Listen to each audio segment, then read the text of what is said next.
आणि आज बी नाम घेता वाया गेला, ऐसा कोणी ऐकला का? आम्ही जर ईश्वराचं नाम चिंतन ध्यान केला तर वाया जाणार नाही. खूप काही ना काही आम्हाला त्याच्यातून मिळते.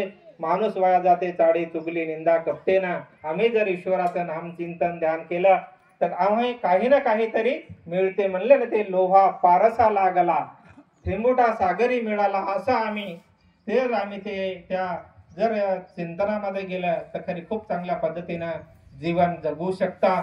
आणि आज जर बघितलं तर बाबाजीचे जे विचार होते कालचे बी आपले काही आपल्यामधून आज जर आपल्या जगामध्ये आपण आज बघायलो तर संतांना फार आपल्याला जागवायचं काम केलं.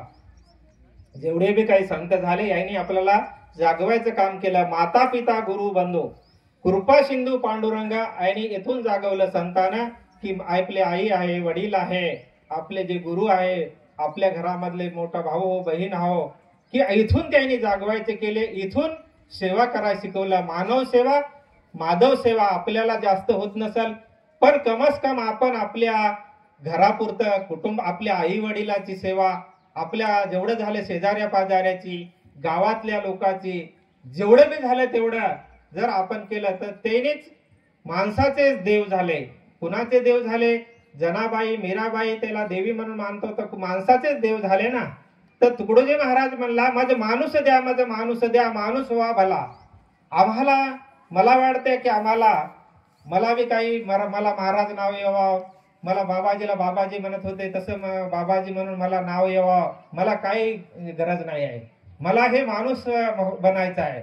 हे माणूस चांगला होता, हे बाई चांगली होती. एवढं जरी आपल्या जीवनामध्ये आहे, एवढं जरी आपल्या जीवनामध्ये लोकांना जर म्हणलं ना हे माणूस चांगला होता, हे बाई चांगली होती, हे कधी येते की मानव सेवा माधव सेवा. जेव्हा आम्ही आमच्या कुटुंबामध्ये आई वडिलाची, शेजाऱ्या पाजाऱ्याची, गावाची सेवा करतो तेव्हा हे नाव येते. का तुकडोजी महाराजांच्या जमान्यामध्ये का माणसं नव्हते का? तुकडोजी महाराजांना माणसं का मागले? माझं माणूस द्या, माझं माणूस द्या, माणूस व्हा भला म्हणला. कसा तो भला माणूस व्हा की जो आपल्या जीवनामध्ये आई वडिलाची, गावाची, देशाची सेवा करणारा माणूस पाहिजे. हे तुकडोजी महाराजांना म्हणले. आम्हाला जेवढं बी झालं आमच्या जीवनामध्ये आज आपण बघायलो की इथं सुद्धा बरेच लोक आज सेवा करायले आणि आई वडील आहेत म्हणून आज आम्ही इथं बोलायलो. आई वडील आज इथं आहे.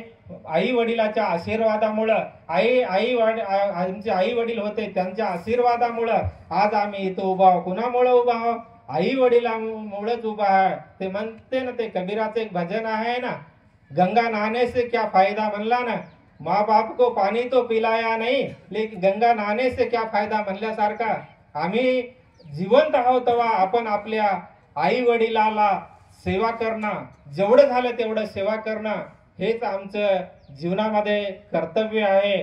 आणि हेच पुण्य आम्हाला लागते की ते म्हणतात इथे वडील जे करते तया नाम धर्म ठेवते. आम्ही जसे वागतो, आमचे वडील जसे आपण घरामध्ये आई वडील वागतो ना तसे ते आपले मुलं बाळ बी तसेच वागतात. ते बघतात की आपल्या वडिलांना कसं वागलं, आपला वडील कसा बोलत होता, आपली आई कशी बोलत होती, आई आपली घरात कशी वागत होती, आपले वडील कसे घरामध्ये वागत होते, ते मुलं बघतात म्हणतात. ते उदाहरणामध्ये एक शॉर्टकट मध्ये मी सांगतो की एका घरामध्ये दोन वडील आणि त्यांना एक मुलगा होता. लग्न झाल्यानंतर त्या मुलाला एक मुलगा झाला. मुलगा झाल्यानंतर त्या घरामधली ते म्हातारी माय होती ती वारली म्हणते. म्हातारी माय वारल्यानंतर आता राहिला बुडगा एकलाच. बुड्ढा एकलाच राहिला. तर आता त्या बुड्याला आणायला घेण्याला त्याला जेवण देवावं, एक माणूस वरी येऊन खाली यावं, त्याला बोलावं म्हणलं तर थोडं भानगड होऊ लागले. तर त्याने काय म्हणले की म्हाताऱ्याला म्हणले तू खाली राह आणि मुलगा आणि ते वरी राहते. काहून की म्हातारा झाल्यावर माणूस थुकते, हे थोडस हे होते ना. तर त्याला बाजूला ठेवून दिले एका रूमामध्ये आणि त्याला तिथे ठेवून दिली की एक घंटी. काय ठेवली? एक घंटी ठेवून दिली की म्हणले तुला जर भूक लागली तर ते घंटी अशी वडा म्हणले. कोणाला? त्या म्हाताऱ्या माणसाला म्हणले तुम्हाला पाणी पाहिजे, तुम्हाला भूक लागली तर ते घंटी वडा म्हणले. तर हे बिचारा आता याला कधी भूक लागली ताण लागली तर हे घंटी वडायचं. पण एक दिवस काय झाले त्या नातवाने ती घंटी सोडून घेतली. घंटी सोडून गेली. म्हाताऱ्याला थोडीशी ताप आली, म्हाताऱ्याला चक्र या सुरू झाल्या. ते म्हातारं दोरी वडायलं. दोरी वडायला तर ते काय ते घंटी नातावानं सोडून दिली. घंटी कुठं वाजणार आहे. म्हातार दोरी वडवडू वरवडू बिचार मरून गेलं. दोरी वडवडूच मरून गेलं. सकाळी बघायले मुलानं विचारलं की बापाला काही रोटी वगैरे पाणी काही दिले की नाही. ते म्हणले आज घंटीच वाजली नाही. घंटीच वाजली नाही. घंटी वाजते काला. नातवानं घंटी सोडून घेतली. तर म्हातारा म्हणले अरे असं कसं झालं. जाऊन मुलानं जाऊन बघितलं तर म्हातारा गेलं. मग आता त्या म्हाताऱ्याची सोय केली. म्हणले ते झालं कसं. म्हणले नाही म्हणले ते पोरग हातात घंटी घेऊन वाजवू राहिलं. म्हणले यानं सर्व भानगड तयार केली. म्हणले दे रे म्हणले घंटी. त्याला रागानं म्हणले घंटी दे म्हणले. तुझ्यामुळेच ते म्हातारं मरून गेलं म्हणले. त्याला पाणी नाही दिलं कोणी, जेव्हा काही दिलं नाही. तर ते मुलगा काय म्हणला माहित आहे का. नाही बाबा म्हणले आई बाबा हे घंटी मी देणार नाही. तुम्ही या रूमात येता तेव्हा मला ही घंटी पाहिजे नाही का म्हणले तुम्हाला बांधायसाठी.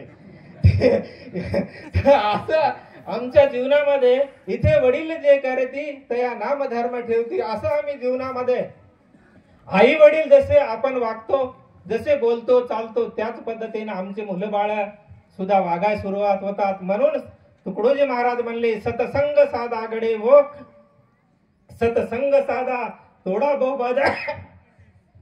असं आमच्या जीवनामध्ये जर आम्ही चांगल्या मार्गाला जर लागल्या तर आमचे मुलं बाळ चांगले